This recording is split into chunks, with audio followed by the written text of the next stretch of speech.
After my husband died, his mother sat in my living room 3 days after the funeral and told me she was taking everything: the house, the law firm he built, the investments, the retirement accounts, the cars, all of it except the daughter. She said that part with a little smile, like she was being generous.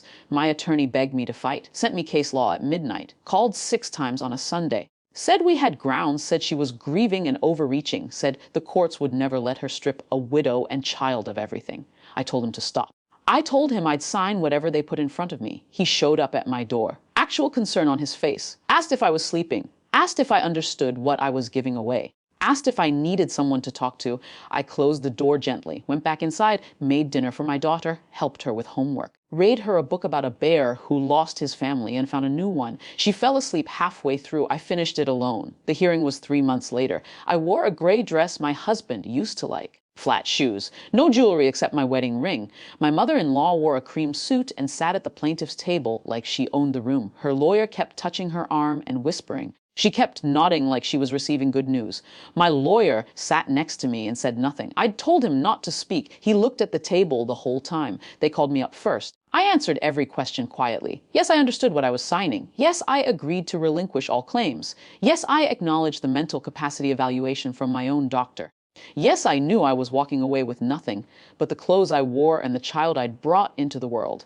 My mother-in-law watched me like she was watching someone lose a game she'd invented. Her eyes were bright. Her mouth kept trying not to smile. Her lawyer stood up to question me, asked if I was under any duress. I said no. Asked if anyone had pressured me to sign. I said no.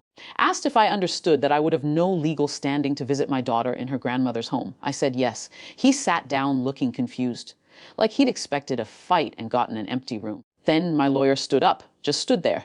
Didn't speak, looked at the judge. The judge looked at him. My lawyer looked at me. I nodded. He reached into his briefcase and pulled out a single piece of paper, walked it to the clerk. The clerk read it, handed it to the judge. The judge read it, adjusted his glasses, read it again. My mother-in-law's lawyer asked what was happening. The judge ignored him for a full 30 seconds, just sat there reading the paper. The room got quiet in that way rooms do when something invisible is shifting.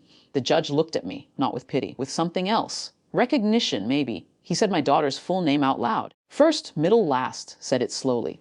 Then he looked at my mother-in-law and asked if she had ever met the child's father.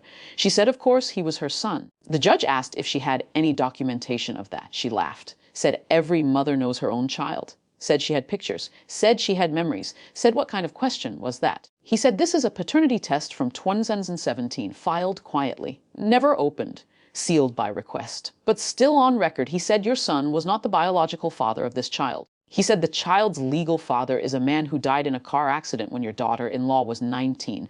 A man your son knew about. A man your son chose to raise the child for anyway. A man whose name is on the original birth certificate before your son adopted her. He said the child has living grandparents, on that side, with rights, who have been contacted, who are waiting outside this courtroom. My mother-in-law stopped smiling. Her lawyer went white, actually white, like someone had pulled blood from his face with a needle. He turned and looked at her, and I watched him understand that she had spent 3 months fighting for a house that belonged to a woman who wasn't even her son's widow and a child who was never her son's daughter. My mother-in-law started to speak. The judge held up his hand. He said the motion to transfer assets is denied. The house remains in the name of the deceased, which means it passes to his legal spouse. That's you, he said, looking at me. The law firm was dissolved upon death, so there's nothing to take. The retirement accounts named you as beneficiary, so those are yours. The only thing she could have fought for was visitation with the child, and that's moot now. He looked at her. You have no standing here. You never did. She sat frozen, her mouth open, her hands on the table like they'd forgotten what to do. I stood up, walked past her table, didn't look down, didn't speed up or slow down. Just walked to the door and opened it. My daughter was sitting in the hallway next to a couple I'd never met. An older man with a quiet face and a woman holding a photograph. They stood up when they saw me. The woman's eyes were wet. The man put his hand on his chest like he was trying to keep something inside. My daughter ran to me. I picked her up. She asked if we could go home. I said yes. The woman touched my arm as I passed. Light. Just fingers. She didn't speak. She didn't have to. Walking to the car, I thought about my husband, about the night he told me he knew. About him saying it didn't matter. About him adopting her anyway. About him keeping that paper sealed in case someone ever tried to take us apart. He always thought it would be me who needed protecting. He was wrong. But he was also right. I buckled my daughter into her seat. She asked what happened in the big room. I said nothing happened. I said we just went to pick up some papers.